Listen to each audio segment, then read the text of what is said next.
vocês do MBL, do Missão, mencionaram que vão ter candidatos a cargos majoritários, né? Inclusive a presidência da República. O nome do apresentador e do humorista Danilo Gentili foi citado como possível candidato ao Planalto, né? Pela Missão. Isso vai se concretizar de alguma maneira? Vai ter um candidato à presidência? E como que está essa articulação com o Gentili? O Danilo sempre foi um nome que a gente cogitou bem antes, inclusive, de termos o partido. Eu tenho conversas com o Danilo Gentili sobre ele ser candidato à presidência desde 2017. E eu sempre achei ele uma liderança natural, sempre achei que o perfil dele se parece muito com o do Ronald Reagan, né, no sentido de alguém que é oriundo da mídia, que sabe fazer boas piadas, tem boas tiradas, e ele tem um espírito público verdadeiro, é um cara muito inteligente, para além do trabalho dele de apresentador, que já é bom, de humorista também, ele é um cara que quando você conversa com ele, ele é inteligente, resoluto, leal.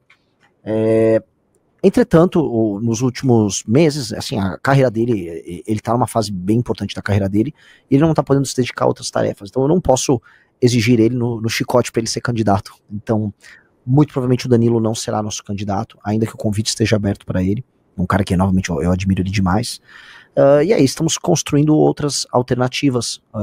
Com certeza haverá um candidato à presidência pelo Partido Missão, e haverá candidatos ao redor do Brasil concorrendo ao governo, Senado e cargos legislativos também. O senhor seria um possível candidato? É o que está pintando, né? Naturalmente, para preencher os requisitos para ser candidato na Missão, são os requisitos legais, tem que ter mais de 35 anos, tem que possuir direitos políticos, isso já elimina, por exemplo, o Kim, que tem 29, ou o Arthur Duval, que não tem direitos políticos. Tem que ser leal ao projeto, tem que ter participado da construção do partido, tem que conhecer a fundo as nossas ideias e ter passado pelas nossas dores. E, assim, praticamente ninguém, tirando eu e Amanda Vettorazzo, cumprimos todos esses requisitos. E aí, nesse sentido, como a Amanda é vereadora em São Paulo, está muito dedicada ao projeto dela de vereança, está meio que pintando para mim. É um desafio, eu não costumo fugir dos desafios nossos, eu gosto de assumir riscos e entendo o meu papel, gosto de ficar na posição de articulador, mas se o grupo quiser que seja eu, assim será. E vocês pretendem lançar uma chapa pura, apenas do Missão, ou buscar algum outro partido para integrar? Nós somos um partido com vocação majoritária, no sentido de que, se nós estivermos encabeçando, nós aceitamos liderados, e é importante ter partidos liderados por nós, não, no caso nós, por exemplo, se pendurando como vice numa candidatura de outra figura. Nesse sentido, se um partido quiser propor um vice dentro do nosso programa, não sendo um vagabundo, não sendo um sujeito corrupto e estando ali alinhado com a nossa perspectiva, pode ser bem-vindo, sim. Como está o diálogo com o senador Sérgio Moro? Porque houveram conversas de chances dele integrar o partido para concorrer ao governo do Paraná. Essas conversas continuam acontecendo? Olha, foi uma pergunta boa, porque parte do princípio que rolaram as conversas, e eu, como bom político, agora tenho que virar dirigente, eu nego qualquer conversa, tenho um apreço muito grande pelo senador e sempre ministro Sérgio Moro, e seria para nós do partido algo incrível contar com ele na nossa instituição, ainda mais disputar uma eleição para o governo do Paraná com chances reais de ganhar, e sendo ele uma pessoa que coaduna com muitos dos nossos valores, então gostaria muito de conversar com ele. Acho que tão logo o partido esteja pronto, uma das primeiras pessoas que vão entrar em contato será com o Sérgio Moro. Como o senhor pretende conduzir uma missão para assegurar uma independência política, que acredito que sejam dos valores do partido recém-criado? E como que evitar que ele não se torne mais uma sigla do Centrão, por exemplo, que imagino que seja um medo? É o grande medo, e na verdade é o meu medo desde a fundação do MBL. Manter a independência institucional do grupo e fazer com que o grupo tenha ideias originais, e essas ideias elas se expressem na realidade política de forma original, ou seja, existe uma questão de conteúdo original e forma original, é a base, por exemplo, do meu trabalho. Essa questão da independência e esse aspecto autoral, talvez pelo fato de eu ser um artista frustrado, isso são coisas muito importantes. Não só para mim, para os demais líderes do grupo. E a gente teve muitas, né, a gente se deparou com muitas tentações em ser majoritário através da adesão a outros grupos. O caso mais óbvio é o bolsonarismo, que obriga a tua adesão, né, ou ele dá porrada. E nós sempre resistimos a essa tentação, e nós vimos, inclusive, membros do Movimento Brasil Livre ao longo dos últimos anos nos traindo e nos abandonando, justamente para se juntar ao bolsonarismo, porque o bolsonarismo tem um caminho mais fácil. Não é agora que a gente montou o partido que a gente vai mudar essa lógica, e ainda que a gente saiba que as vias institucionais permitidas por um partido político podem, vamos dizer, fomentar a chegada de políticos interesseiros ou gente do Centrão que querem usar o partido como uma mera legenda para a reprodução de projetos locais. A gente entende esse perigo, o Estatuto do Partido busca proteger isso, e a ideia de termos um programa muito sólido, muito ativo e uma militância muito poderosa vai afastar esse tipo de gente. Algumas dessas pessoas com esse tipo de perfil já se aproximaram e já foram devidamente rechaçadas, mas esse cuidado tem que ser constante. Esse exercício, na verdade, de proteção do programa e de proteção da ideia é a base da existência de um partido. Ainda mais no Brasil. No Brasil existe como se fosse uma inércia, né? O que a inércia leva? A inércia te leva a ser centrão. Inclusive, até dá pra fazer uma reflexão muito louca, isso acontece com partido político, acontece com o político e acontece inclusive com o ser humano na vida privada dele.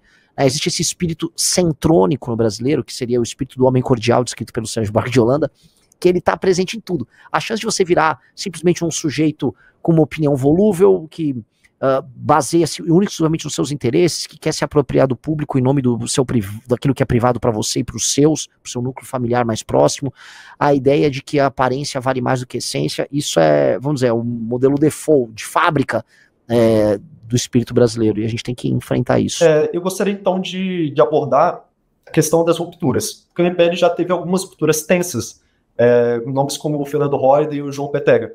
Como que pretende unificar esse projeto agora no formato partidário? Vai haver alguma mudança na questão de divergência interna? O partido político ele tem um programa muito claro, ele tem linhas muito claras, e qualquer um que venha buscar uma linha que não seja a linha fundadora do partido, portanto o partido foi fundado com uma perspectiva de Brasil, com uma visão de mundo, ligada ao Livro Amarelo, que é o programa, e que busque trazer para dentro estratégias malandras, esse cara não será bem-vindo. Nesse sentido, o partido ele vai ter uma ortodoxia programática e também estratégica muito óbvia. E todos sabem disso, e a legislação eleitoral brasileira permite isso. A ideia de um partido, inclusive, é a ideia de ser parte, né? Você representa uma parte, você não representa um todo. Nesse sentido, o partido não vai ser aberto para, por exemplo, faccionalismos estratégicos, que é o que justamente permite que o partido morra. Um exemplo, o Partido Novo. Ele surgiu para ser um partido que vai mudar a gestão política brasileira com base em valores liberais e práticas oriundas, vamos dizer, do setor privado. Essa era a lógica do Partido Novo. Ele foi fundado sob, vamos dizer, essas premissas. Em pouco tempo ele foi infiltrado por bolsonaristas, hoje ele é um partido bolsonarista, né? Ele é o PCdoB do PL. Nós não vamos permitir que isso aconteça conosco. Por mais que, sou tentador, esse exercício vai se manter, e mais do que nunca vai se manter. Os coletores, né, pra gente entender o ato fundador, né, foi um sacrifício muito grande. Nós indo atrás de doação, o trabalho de divulgação, os coletores na rua pegando assinaturas, diferentemente do Partido Novo, por exemplo, que fez a coleta usando empresas, e empresas tinham moças que ficavam coletando as assinaturas na rua, e isso aqui não estou falando nada que desabone o processo de coleta deles, estou falando que é um método diferente. Diferente deles, o nosso método foi um método com militantes. E teve militante que tomou facada, teve militante que quase morreu, teve militante que ficou doente. As pessoas sofreram muito, foram mais de 2.000 pessoas que participaram desse processo ao longo de 1 ano e 5 meses. Nós não podemos desonrar isso, e mesmo eles não vão permitir que isso aconteça. Então, existe dentro do grupo uma espécie de um fechamento geral. Nós não vamos permitir que o partido se torne esse erro. Eu gostaria de abordar também a questão dos políticos que já estão exercendo seus mandatos. Houve alguma aproximação com, por exemplo, alguns partidos de centro, tipo republicanos, no Brasil, eles se interessaram em integrar a missão e vocês foram atrás? A gente não está indo atrás de ninguém hoje, muito pela lógica de que a gente precisa apresentar um projeto antes. Ir atrás, em geral, se eu te falar assim, se for conversar agora com um parlamentar, existe um período que, na política, especialmente no interior, eles chamam de período da galinhagem. Esse período da galinhagem começa agora em outubro. A galinhagem é basicamente assim, um político começa a ver que vai pintar a janela partidária para as mudanças no começo do ano que vem. Então, como terá a janela, ele vai começar a ouvir proposta. Aí ele ouve proposta de um, e aí ele barganha com outro, e depois barganha com outro, e cada um vai se cacifando. Nesse sentido, eu conheço esse processo, a gente não vai entrar no meio disso. Primeiro porque qualquer conversa que eu venha a ter com um político agora, vai se dar nesses termos, do tipo, quanto você vai me dar de dinheiro, eu vou ser rabeira de chapa ou ponta de chapa? Que são essas discussões bem pragmáticas da política que não tem a ver muito com o espírito nosso. Nesse sentido, o que a gente quer? Nós queremos apresentar candidatura, nós queremos presidencial, projeto para o Brasil, uma linha ao norte, e aí atrair as pessoas de boa vontade que queiram participar. Isso pode incluir políticos que estão instalados em partidos mais tradicionais? Eventualmente, sim. Agora, eu acho improvável.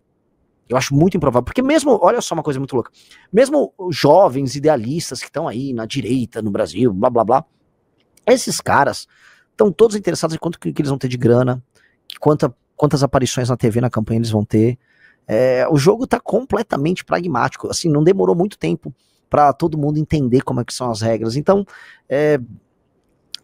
nós não vamos jogar esse jogo, primeiro porque nós nem temos condição de jogar, e segundo porque nós não montamos o partido para isso. A gente quer formar os quadros que vão ganhar as eleições pra gente. E se você gostou desse conteúdo e quer ver mais vídeos como esse, já deixa o like e siga o canal Missão Vanguarda.